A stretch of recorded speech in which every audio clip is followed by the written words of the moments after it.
Okay, we're going to start with 3 modes of material nature. You might want to open this document on your desktop. Okay, here we have a chart called the Laws of Karma. And what it really deals with are the 3 modes of material nature and the transcendental position that we can reach by devotional service. On the left-hand column, we have a whole bunch of qualities or areas of consciousness and experience. And then on the right, we have the 3 modes: ignorance, passion, goodness, and over here, transcendental mode, the 4th, which is beyond the material modes of nature, and which is the destination that we're trying to attain. Now you notice the secondary names. Ignorance is called degradation, because activities in the mode of ignorance lead to the degradation of the living entity. Passion is called mediocrity, because passion is just average, and it leads to rebirth in the material world, in a human body. So it's just about staying the same. If we want elevation, then we have to perform activities in the mode of goodness.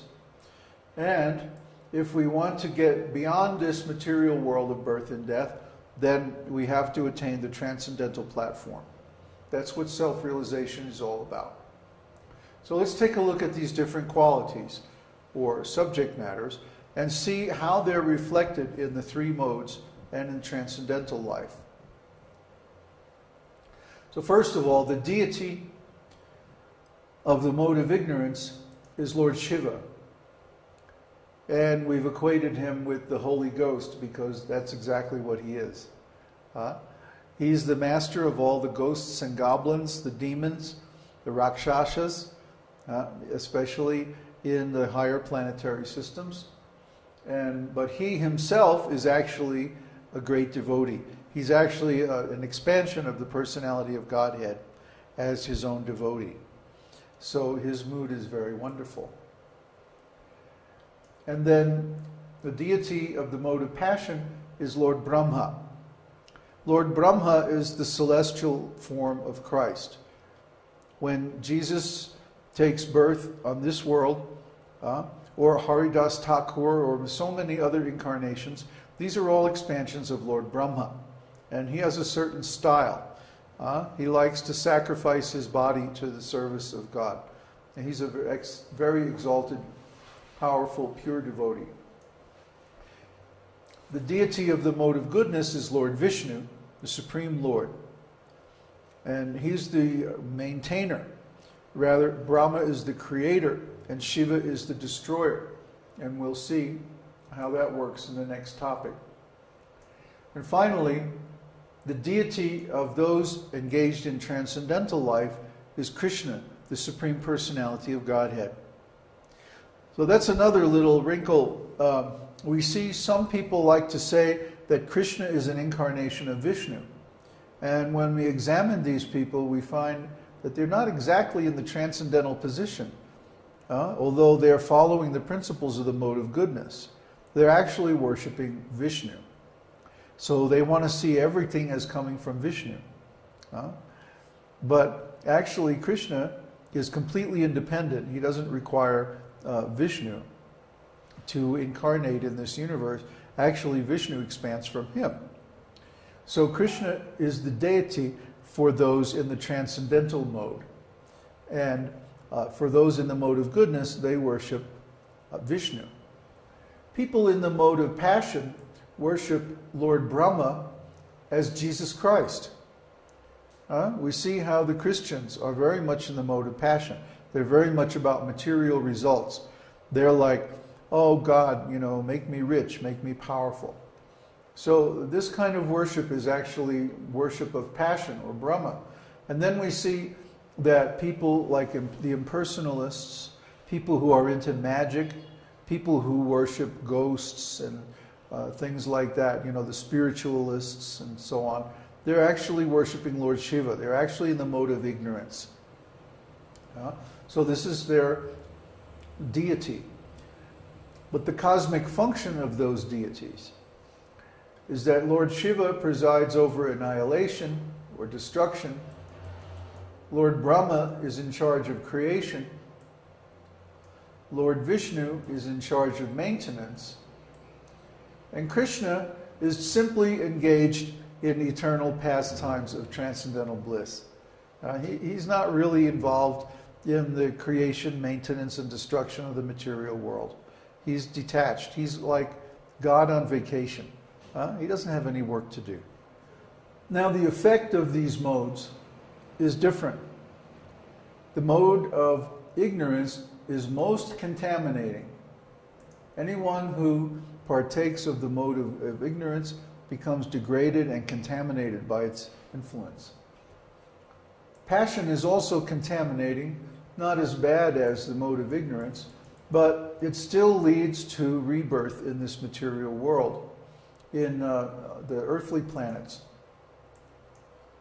The effect of the mode of goodness is elevation. Those who are in the mode of goodness are being elevated, but they can only be elevated to the heavenly planets, the higher planetary systems in this material world. They can't be elevated to the spiritual world. Still, the mode of goodness is required for elevation, purification, and self-realization. And finally, the result of the transcendental mode of existence is eternal knowledge and bliss, pure self-realization, and ultimately getting out of this material world and going to the spiritual world.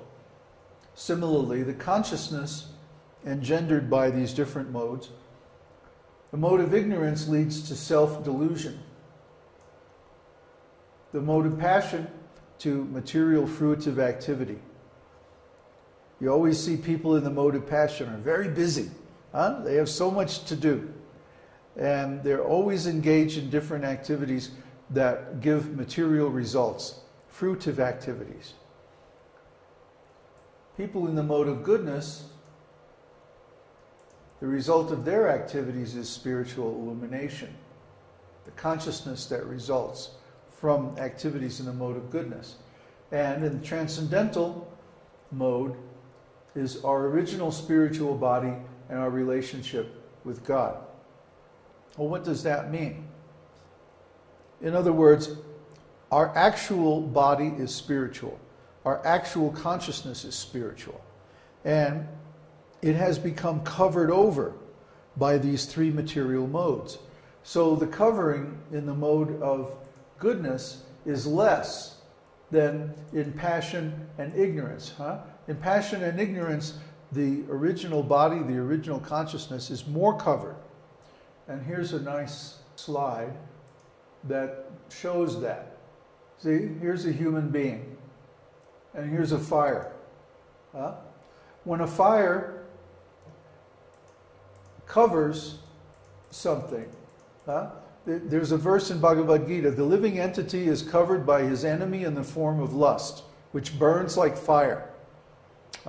So here we have the living entity, and here he is surrounded by lust. You can see it's like a demon,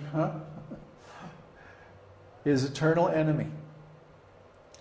Now, there are 3 degrees of this covering. When a fire is covered by smoke, you can see that the fire is there, but there's smoke, so it obscures some of the details. But generally, in the human form of life, all of the qualities of the soul shine through, even though there's some smoke. There could be more smoke or less smoke. But when a fire is covered by earth, for example, when you're done with the fire and you throw dirt on it to put it out, that's like the animal species, okay, or the plant species, where the qualities of the soul are so covered over that it's hard to even perceive the presence of the soul. I mean, in animals, it's obvious that they're conscious living entities. But with trees and plants, it's very hard to see the presence of the soul, because the qualities of the soul are so covered over that they hardly shine through at all. So this is the different states of consciousness that result from activities in these three modes of nature. Now, what about the knowledge? A person in the mode of ignorance, you can see their knowledge is going to be about popular culture, about cheating, sex, intoxication, different kind of criminal activities, different kinds of unethical activities. And they enjoy this. They think this is very good.